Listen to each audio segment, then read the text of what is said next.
Assalamualaikum warahmatullahi wabarakatuh. Assalamualaikum. Kembali menjumpai Anda, sahabat Kolbu. Seperti biasa, setia bersama kita ada Ustadz Ali Nurdin. Ustadz, Ya. apa kabarnya? Sehat, Sehat alhamdulillah. selalu. Harapan kita, sahabat Kolbu juga semuanya dalam keadaan sehat, jauh dari segala penyakit, termasuk penyakit yang satu ini nih. Jangan-jangan kita mengidap penyakit ini, tapi seringnya kita tidak sadari, Pak Ustadz, Ya. yaitu penyakit hati. Nah, apa itu Pak Ustadz, penyakit hati?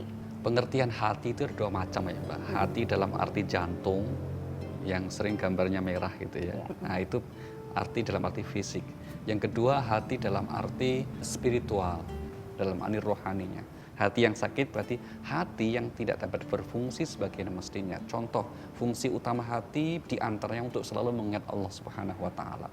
Kok ini kemudian tidak bisa dilakukan, sehingga justru mengingat dan mendorong anggota tubuh untuk melakukan hal-hal yang buruk, itu yang disebut penyakit hati. Kira-kira begitu. Nah, di antara contoh yang paling banyak, misalnya Mbak, kita pakai urutan ya. Penyakit hati yang paling besar namanya asyirk. Apa itu syirik? Syirik artinya antaj'ala lillahi niddan wa huwa khalaqaka. Engkau menjadikan Allah memiliki tandingan-tandingan, itu namanya syirik. Kemudian yang kedua, penyakit hati yang paling utama dan dahulu terjadi di kalangan makhluk Allah namanya takabbur. Artinya seseorang yang menganggap dirinya paling hebat dan merendahkan orang lain. Rasulullah mengatakan takabur itu batrul haqqi wa ghamtun nas, menolak kebenaran dan melecehkan orang. Takabur. Pelaku utamanya nomor satu ini adalah iblis. Iblislah yang pertama kali bersikap takabur. Jadi dia dilaknat oleh Allah bukan karena tidak beriman kepada Allah, melainkan karena memiliki sikap takabur. Yang kedua, ada yang disebut sifat hati yaitu toma. Artinya tidak syukur atas apa yang diberikan oleh Allah Subhanahu wa Ta'ala. Pelakunya ini adalah moyang kita sendiri, yaitu Nabi Adam alaihissalam. Ketika beliau masih tinggal di surga, Allah katakan wala taqrabu hadhihi syajarah, jangan dekati pohon ini, tapi karena rasa inginnya tidak terkendali sehingga justru malah memakannya. Akhirnya karena penyakit hati tersebutlah beliau jatuh terus turun dari surga. Dan yang ketiga namanya hasad atau dengki. Inilah putra Adam yang namanya Qabil dan Habil. Qabil tega membunuh Habil karena dengki. Itu dia salah satu penyakit hati yang harus kita waspadai. Nah, ini kan seringnya juga terjadi di kehidupan sehari-hari, Pak Ustadz. Betul. Ada pertanyaan dari sahabat Kolbu.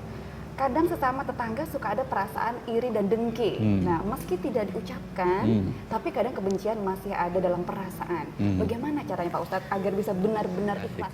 Yang pertama kita artikan dengki dulu ya Mbak. Hasad atau dengki itu diartikan di Al-Quran in tamsaskum qarhun faqad massal qauma qarhum mithluh. Atau yang di surah 3 ayat 120 itu adalah in tamsaskum hasanatun tasuhum wa in tusibakum sayyi'atun yafrahu biha. Itu namanya dengki, yaitu suka melihat orang sedih. Jadi kalau kita melihat kesuksesan, orang itu malah nggak suka. Tapi sebaliknya kalau kita sedang punya kesulitan, dia malah suka. Nah, itu SMS, itu dengki. Suka lihat orang senang, senang melihat orang susah. Itu namanya dengki. Nah, bagaimana kalau kita terkadang dengan tetangga kita suka ada perasaan dengki atau perasaan iri seperti itu? Al-Quran itu mengajarkan begini, wa min syarri hasidin idza hasad. Dari keburukan orang dengki apabila dia dengki. Jadi kalau kedengkian dalam tanda petik iri itu hanya sebatas dalam hati, sebetulnya masih ditolerir, masih boleh. Nggak mungkin bisa hilang sama sekali. Yang tidak boleh kalau rasa iri itu tidak cukup dalam hati tapi sudah terucap dalam lisan dan juga apalagi dalam perbuatan. Itu yang kita harus berlindung kepada Allah dari sifat tersebut. Semoga kita dijauhkan dari penyakit hati yang demikian ya Pak. Insya Allah. Terima kasih Pak Ustadz atas Sama-sama. penjelasannya. Baik sahabat Kolbu, demikian Kolbu pada hari ini. Besok kita akan jumpa lagi. Saya Rahma Hayuningdia. Wassalamualaikum warahmatullahi wabarakatuh. Waalaikumsalam warahmatullahi wabarakatuh.